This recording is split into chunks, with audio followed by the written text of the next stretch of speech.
very warm good morning to all of you. Today we'll continue the same poem, The Trees, written by Adrian Rich.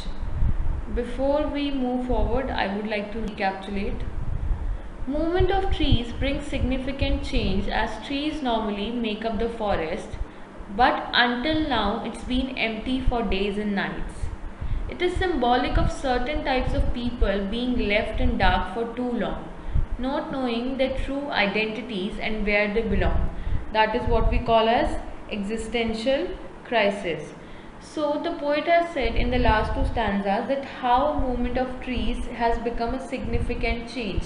They are trying to move out, trees are trying to push themselves out from the windows, from the verandas, from the greenhouse, because they were living inside for too long. Now they want their freedom. They want to move back to the forest, and it's been empty for days and nights. Same way, the women are also being living inside the four walls of the houses for too long. They have now rested enough, they have healed enough.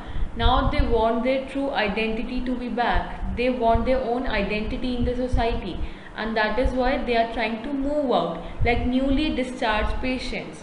So existential crisis is, if you are not aware of your purpose, if you are not aware of your identity in the society, then you will question whatever you would be doing.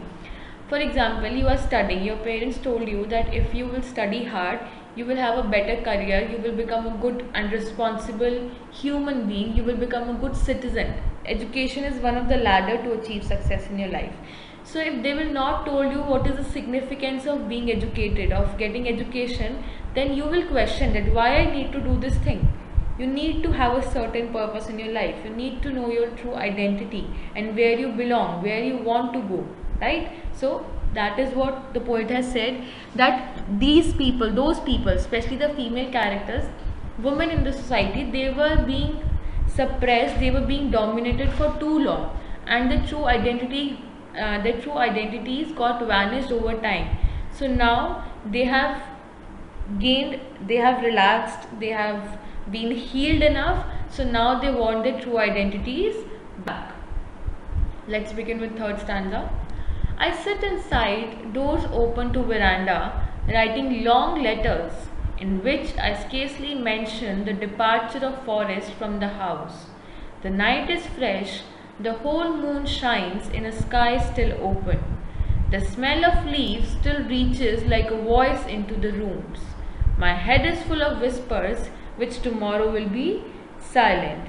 So in this stanza, poet is saying that she is sitting inside the house writing long letters, and she had hardly mentioned about the trees that are moving out of the empty forest. It is a full moon night where the moon is shining in the open sky and night is very fresh, and she can also smell the leaves smell of the leaves that are coming from the trees that reach her like a voice. Listen, the grass is breaking, the trees are stumbling forward into the night, winds rush to meet them. The moon is broken like a mirror, its pieces flash now in the crown of the tallest oak. So in the last stanza, she wants to listen to the sounds coming from the leaves or the trees. She wants the readers to pay attention to that thing, because that is because very significant change is about to occur. The moon is broken like a mirror, and speaker can hear the glass breaking due to the efforts of the twigs, due to the efforts of the plants. And as the glass breaks, the trees hurry outside, and in doing so they fall on each other and get stuck at different places, because all of a sudden they broke the mirror, they broke that four wall, and they are trying to move outside. So as the trees go in the open, it seems like the wind is moving fast towards them to meet them. Again, a poetic element. They are so tall that they have broken the moon into pieces like a broken mirror. The moon now sits like crowns on the heads of the tall oak trees.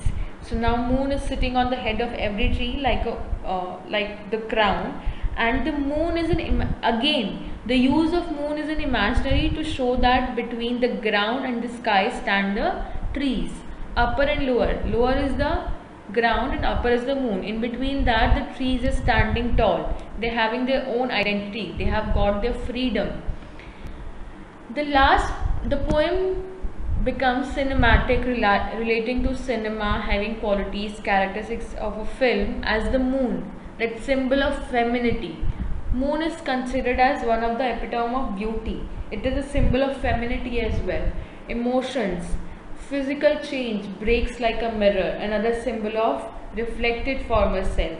The fragmented image lighting up the tallest tree, an oak, the strongest, most durable of trees. These are your assignment questions. I hope I'm clear with the poem and you'll be able to attempt reading with the poem.